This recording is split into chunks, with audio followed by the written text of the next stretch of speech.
Video on रखिए सभी लोग, वीडियो बंद नहीं करना है।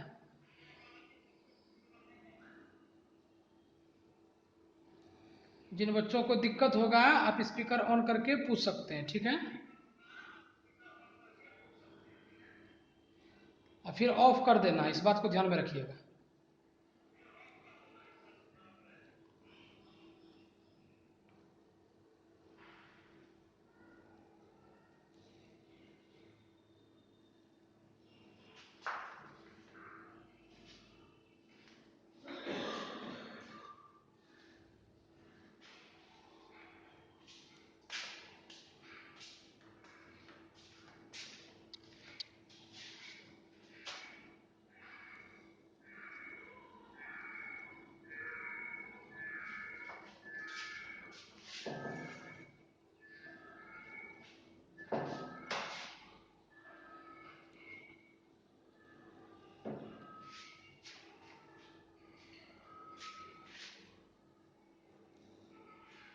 चलिए स्टार्ट करते हैं।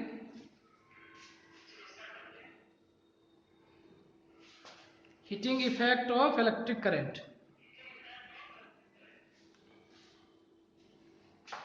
देखिए, जब भी किसी कंडक्टर से होके इलेक्ट्रिक करंट जनरेट होता है तो इसकी वजह से तीन इफेक्ट अराइज होता है, ठीक है। एक हीटिंग इफेक्ट, इफेक्ट का मतलब प्रभाव, क्या क्या उसका साइड इफेक्ट में प्रभाव पड़ता है किसी इलेक्ट्रिक करंट के जनरेट होने की वजह से। दूसरा हम लोग और आगे पढ़ेंगे नेक्स्ट चैप्टर में मैग्नेटिक इफेक्ट, और तीसरा केमिकल इफेक्ट जिसको हम लोग केमिस्ट्री में पढ़ते हैं, ठीक है ना। यहाँ आपको नहीं पढ़ते इसको, इस चैप्टर में सिर्फ आपको पढ़ना है हीटिंग इफेक्ट के बारे में। तो सबसे पहले हम लोग इसका डिफिनेशन देख लेते हैं। Heating effect of electric current है क्या, आपके कॉपी में लिखा हुआ है, ठीक है ना, बस समझ लीजिए। यहाँ से कहता है जब किसी कंडक्टर जिसका रेजिस्टेंस हाई, हम उसको एक रेजिस्टेंस भी कर सकते हैं, तो अगर किसी हाई रेजिस्टेंस वायर से करंट पास किया जाता है तो उस रेजिस्टेंस में क्या होता है, हीट जनरेट हो जाता है, वो बहुत हीट हो जाता है, ठीक है, और हीट एनर्जी लिबरेट करता है, बाहर निकालता है। इसी इफेक्ट को हम लोग heating effect of electric current कहते हैं।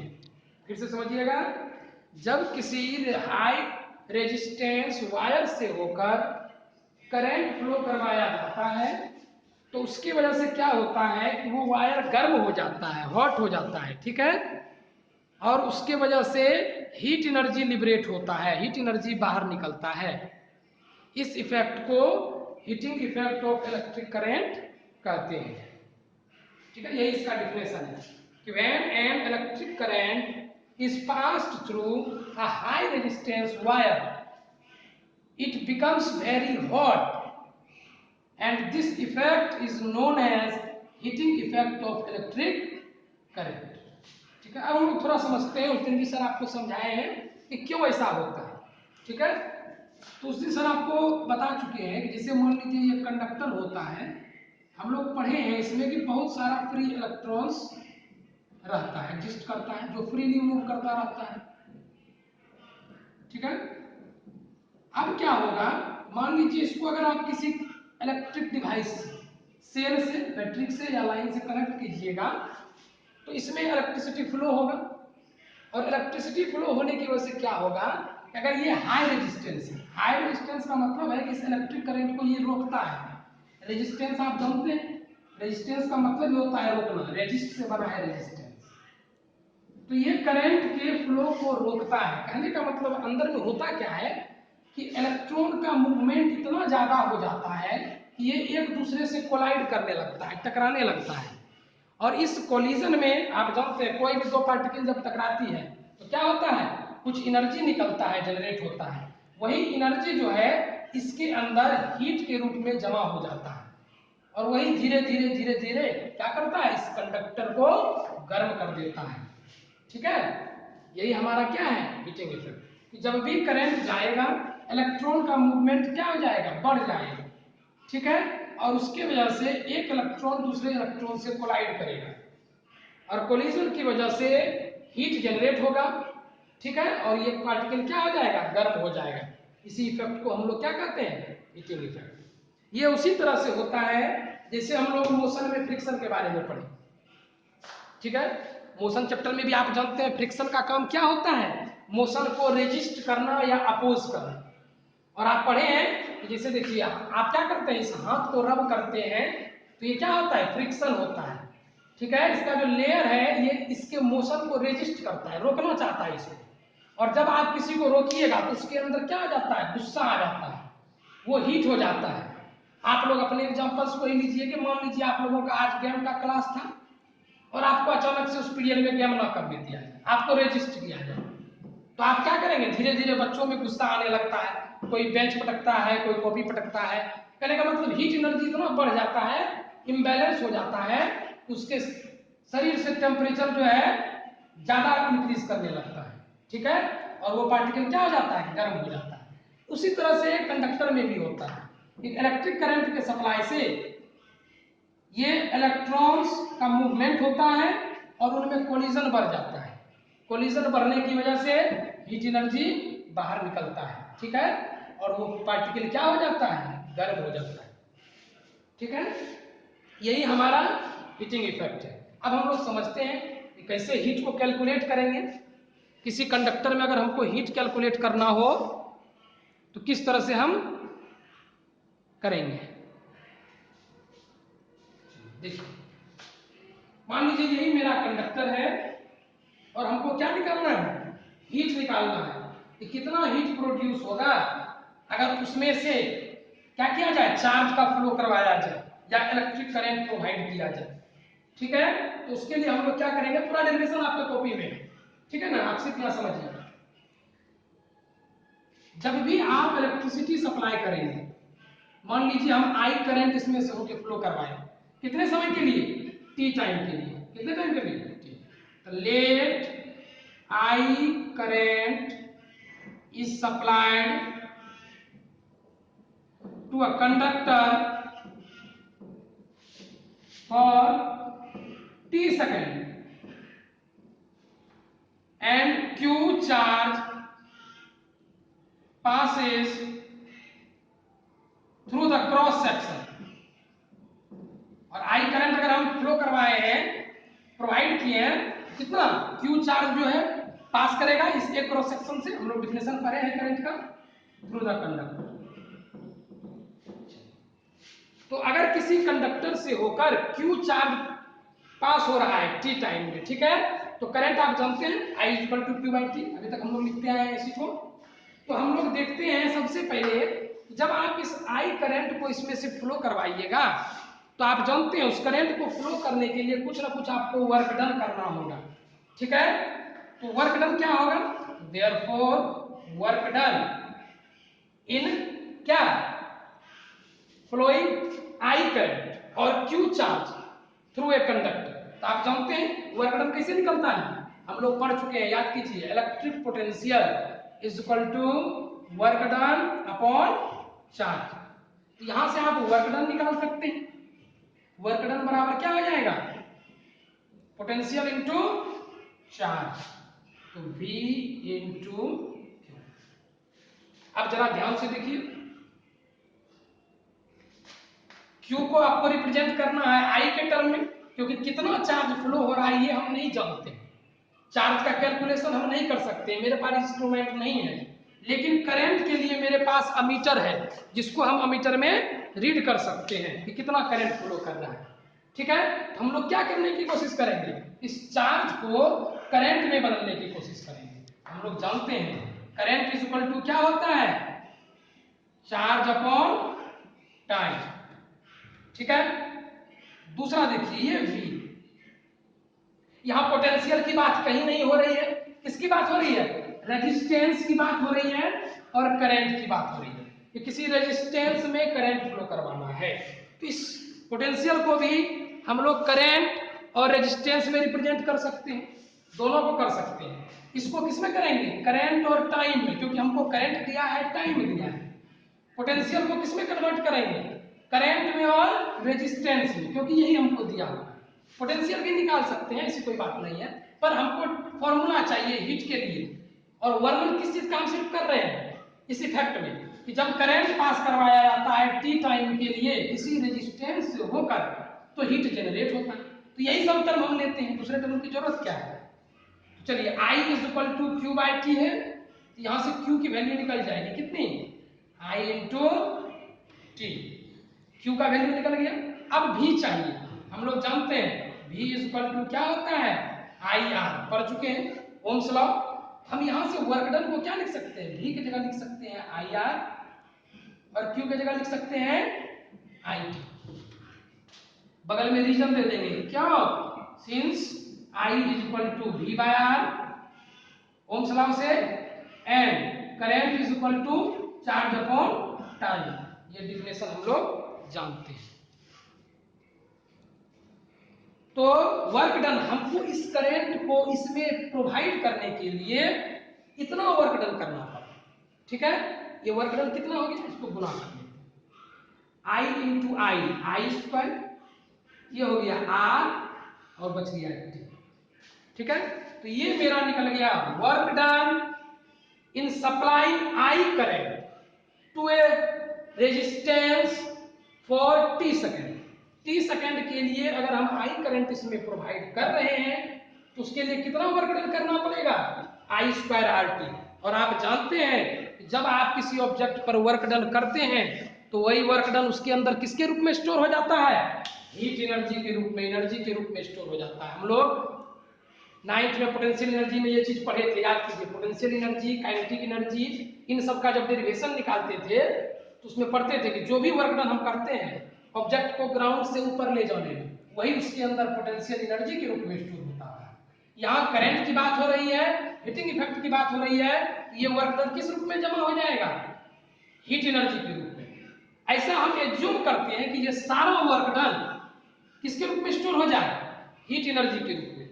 लेकिन आप जानते हैं कि वास्तव में ऐसा नहीं होता है, कि टोटल एनर्जी कभी भी एक फॉर्म से दूसरे फॉर्म में कंप्लीट नहीं जाएगा, कुछ ना कुछ एनर्जी दूसरे फॉर्म में लॉस हो ही जाता है। लेकिन हमको फिजिक्स में एज्यूम करना होता है स्टैंडर्ड फॉर्म। तो हमारा जो ये वर्क डन निकला, फिर हम लोग नीचे में क्या लिखेंगे कि this work done is stored in the form of heat energy. यही वर्क डन किस फॉर्म में स्टोर हो जाता है, जो हम वर्क करते हैं हीट एनर्जी के रूप में। और वो हीट एनर्जी कितना हो जाएगा, आई स्क्वायर आर टी। यहां से आपको एक फॉर्मूला मिल गया, H is equal to I square R T. इस लॉ को, इस नियम को, इस फॉर्मूले को हम लोग क्या बोलते हैं, Joule's law of heating. Joule ने बताया, क्या बताया, कि किसी कंडक्टर से होके when I current is pass through a conductor for T time, the heat generated in the conductor is directly proportional to the square of the current is directly proportional to the resistance of the conductor and is directly proportional to the time for which the current is flown। कि किसी भी wire में कितना heat generate होगा, ये निर्भर करता है उस करंट पर, करंट के स्क्वायर के डायरेक्टली प्रोपोर्शनल होता है। ये निर्भर करता है उस कंडक्टर के रेजिस्टेंस पर, रेजिस्टेंस के डायरेक्टली प्रोपोर्शनल होता है। और ये निर्भर करता है कि कितने टाइम के लिए आप करंट फ्लो कर रहे हैं। अब हम लोग इसको एप्लीकेशन से रिलेट करते हैं।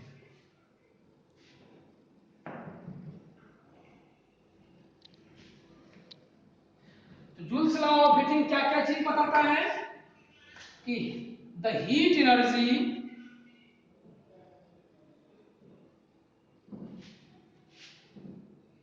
liberated in a conductor is directly proportional to the square of the current, directly proportional to resistance of the conductor। Speaker बंद रखिए। स्पीकर ऑन नहीं करना है, is directly proportional to the time for which current is flown. ठीक है, ये तीनों बात आपको ध्यान में रखना है। अब इसको हम लोग वेरीफाई करते हैं कि प्रैक्टिकली ऐसा होता है कि नहीं होता। चलिए सबसे पहले हम लोग टाइम से स्टार्ट करते हैं, स्मॉल चीजें। आप देखिए, आप लोग अपने घर में जब बल्ब को जलाते हैं, एक सेम बल्ब को आप पहले 5 मिनट के लिए जलाइए और उसको टच कीजिए, और उसी बल्ब को आप 5 घंटे के लिए जलाइए सेम इलेक्ट्रिक सप्लाई पर, फिर टच कीजिए। आप क्या ऑब्जर्व करते हैं कि 5 घंटा जलाने के बाद बल्ब ज्यादा गर्म हो जाता है। और ऐसा क्यों है? क्योंकि ये देखिए, जूल्स लॉ बोल रहा है कि heat is directly proportional to time. जितना टाइम ज्यादा होगा हीट उतना जनरेट होगा। चलिए दूसरा चलते हैं रेजिस्टेंस पर।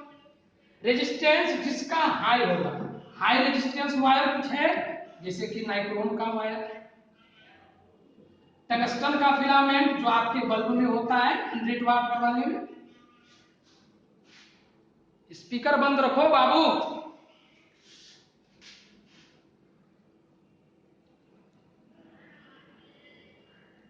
यहां तो आवाज क्लियर है,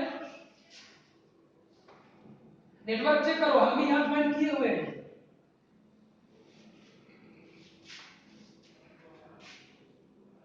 कुछ बच्चा है जो ऑन कर देता होगा, उसलिए दिक्कत होता होगा। चलिए हम ऑफ कर दे रहे हैं। अब ठीक है ना, यहां आवाज क्लियर है, आप चेक कीजिए अपना। चलिए, तो जैसे नाइक्रोम है, टंगस्टन है, ये सब हाई रेजिस्टेंस वायर होता है। रेजिस्टेंस के डिफिनेशन के बाद आपको बताया होगा, अलग अलग वैल्यू दिया गया होगा रेजिस्टेंस का। पता है इन सब का जब आप वायर लीजिएगा और उसको स्विच ऑन कीजिएगा तो देखिएगा ज्यादा हीट निकलता है। अभी आप इसी बल्ब को लीजिए, एलईडी बल्ब को या सीएफएल बल्ब को, और 100 वाट का बल्ब ले लीजिए जो पुराना हम लोग यूज करते थे पहले। आप जानते हैं 100 वाट वाले बल्ब को 2 मिनट 3 मिनट जलाने के बाद ही वो क्या हो जाता था, बहुत गर्म हो जाता था। ऐसा क्यों होता है? क्योंकि इनका रेजिस्टेंस ज्यादा होता है, और रेजिस्टेंस अगर ज्यादा होगा तो हीट भी क्या होगा, ज्यादा जनरेट होगा।